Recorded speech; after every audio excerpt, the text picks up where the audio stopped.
Every 4 years, America's favorite cult sport returns to the grand stage, and viewers think to themselves that with a lot of practice, they too could become Olympic athletes. One Burlington native is putting that theory to the test, but not in the way you might think.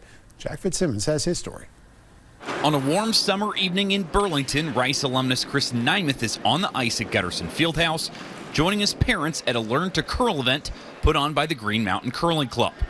But Nymeth is far from a beginner in the sport. I think the first thing that can kind of be a struggle for people is just like getting the mechanics down, getting the slide down.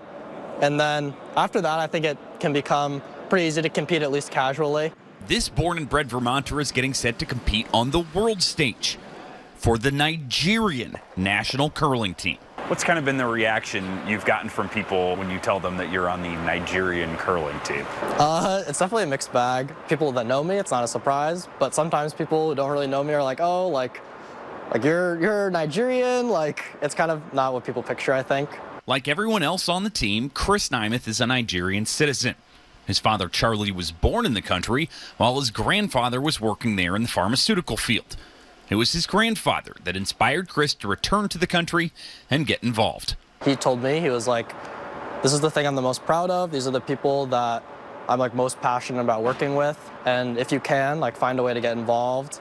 And so I kind of was always looking for that. Chris and his father, Charlie, visited the country back in March to serve as teachers and coaches for students in Lagos and plan to return next month. It's an opportunity for the Nymeths to connect with their roots and to give back. I think ultimately it's about helping people and the chance to make a difference in people's lives. To go over there and see what it's like in Africa, there's a tremendous amount of poverty and some despair, and introducing things like this can really uplift the people and I think help them get ahead.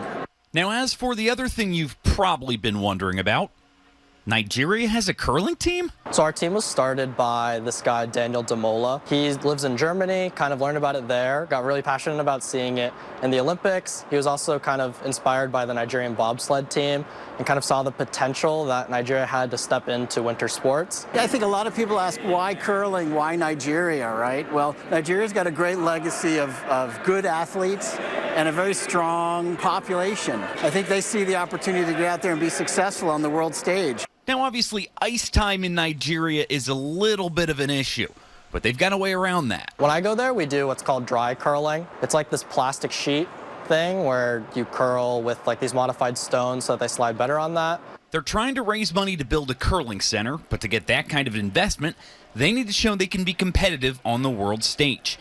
Two of Chris's teammates became the first African team to ever win a match at the Curling World Championships back in April, and Chris will get his shot with the four-man team later this year. It's definitely amazing. It's not something I ever expected. It's not something that I ever thought I would be in a position to do, but it's like amazing, and I hope to enjoy it as much as I can and really just do well and represent all the people I represent well. Chris and the Nigerian men's team will get their first chance to compete in November at the Pan Pacific Curling Championships in Beijing. Do well enough there, and they have a shot at qualifying for Worlds. The dream? To be back in Beijing in February of 2022 at the Winter Olympics. In Burlington, Jack Fitzsimmons, Channel 3 Sports.